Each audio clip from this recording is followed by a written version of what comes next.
Welcome back to Sunday Supplement. Welcome back again to Dominic, Miguel and Martin. Let's focus on Liverpool. And the Mail on Sunday, well, it's been the opposite way around, hasn't it, for the entire season? But it was Liverpool's time to suffer late show pain as Palace party on. Dom, you were at Selhurst Park. Some performance this by Crystal Palace. But with regard to Liverpool, was this result coming, do you think? Yeah, I thought Liverpool would struggle yesterday. Just with the momentum that Crystal Palace have got, the history that Liverpool have got in that stadium. And it played out exactly how I thought it was going to do. I didn't quite expect Liverpool to be as anaemic as they were during the first 45 minutes.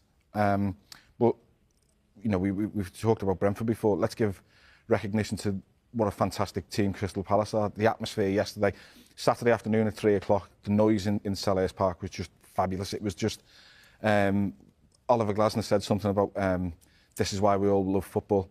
And he was right. It was just a fabulous occasion to be there for. It seems pretty churlish to even criticise Liverpool just now, Miguel. They're top of the league. It was 5 wins out of 5 in the Premier League, on top of the Carabao Cup win, on top of the Champions League victory as well.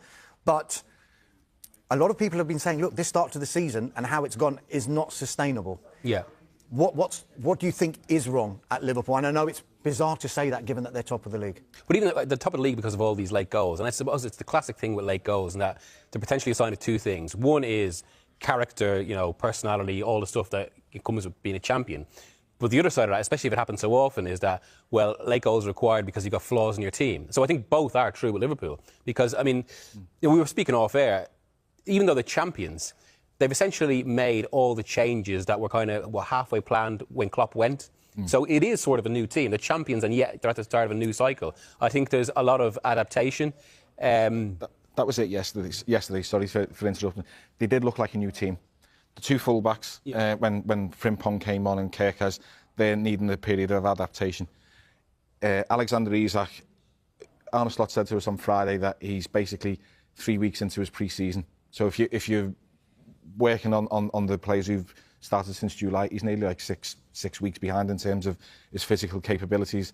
Florian Wirtz is still struggling in terms of getting. He looks like a man trying to cross a motorway at times in terms of how quick things are happening. He can't understand the pace of it. Once he gets attuned to it, he'll be brilliant. He's a fabulous footballer. I've seen enough of him in Germany to know that Liverpool have bought a diamond. It's just going to take him time. But you're right, it is a period of adaptation at the minute. It was interesting to see, though, you mentioned Wirtz, just picking up on that he looked really good in the Champions League game, where the pace is slightly different to the Premier League, isn't it? Yeah, there's been a couple of incidents. I've been watching him really closely.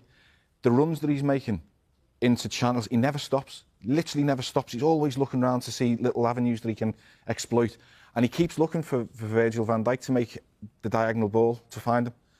When that happens, there was an incident against Arsenal when Van Dijk found him in the second half, and the ball basically landed on his foot like it was Velcro.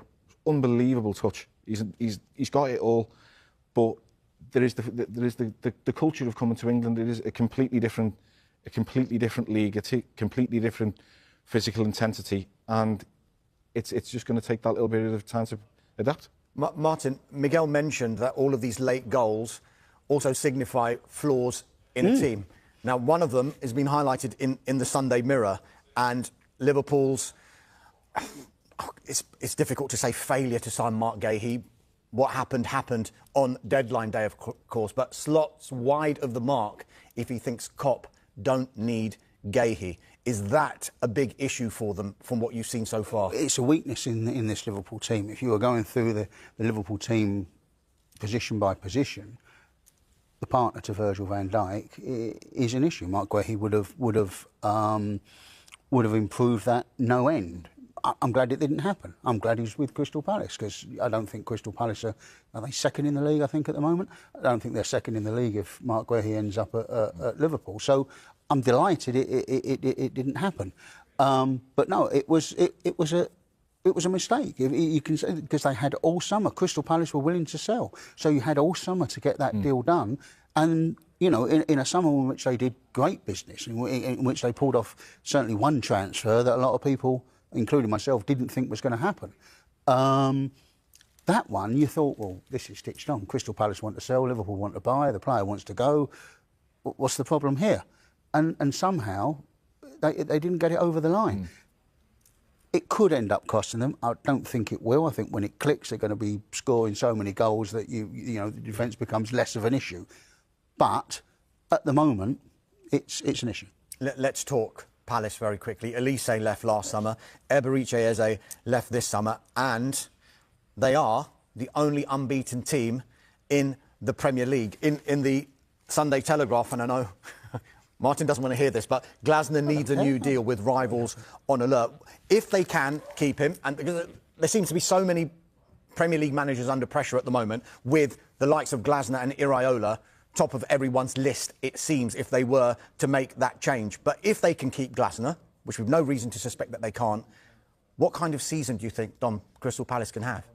Oh, they're excellent. The one thing that really struck me yesterday, when they scored the late winner, yes, it was bedlam in the stands and fabulous scenes on the pitch, but it was the reaction of the coaching staff. They were all in it together. And it's you can see they're really building something, and they have been over 18 months. I'd love to see Palace go on and win the Conference League. I'd love them to, and I don't see any reason why they can't do it. They've got everything. You know, the attack yesterday was pace, power, strength, potent, everything that you could want from a team. Gueye was faultless. Gueye was impeccable yesterday. Never put a foot wrong. Great character, brilliant captain.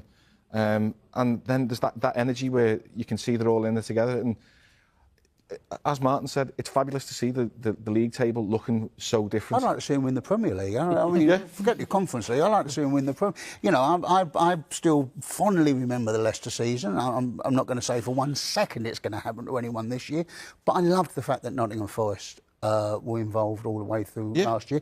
I'm a great believer in why can't let's have a little dream that Crystal Palace are still up there in March or April. They're a really good team with a really good coach. Glasner is a tremendous coach. I'd love to see him still up there. On that as well, I mean, people at Palace mightn't appreciate the comparison, but there's an element of Brighton, which I suppose, and any well-run club, in that they've lost these players like Elise, Eze. That would usually kill a team. I mean, it happened to Leicester. As soon as they lose Mahrez, Kante and Vardy, it all just kind of it subsides. Whereas with this, it's actually they've kicked on to another level and now there's actually, having lost these two players, there's actually another core of players who everyone else would want, as well as the manager. Yeah, I mean, Liverpool slipping up for the first time this season means opportunity knocks potentially for Arsenal. In the Sun, the headline is all guns blazing. Norgard, their attack vow after handbrake jibe. This is a big opportunity, Martin, isn't it, for Arsenal? And they have to take it, and they have to, in inverted commas, release that handbrake. Yeah, they do. I think they've got, and all Liverpool fans go nuts when I say this, I think they've got the best squad in the league. I really do, because I don't think Konate, who starts for Liverpool, would get anywhere near that Arsenal team.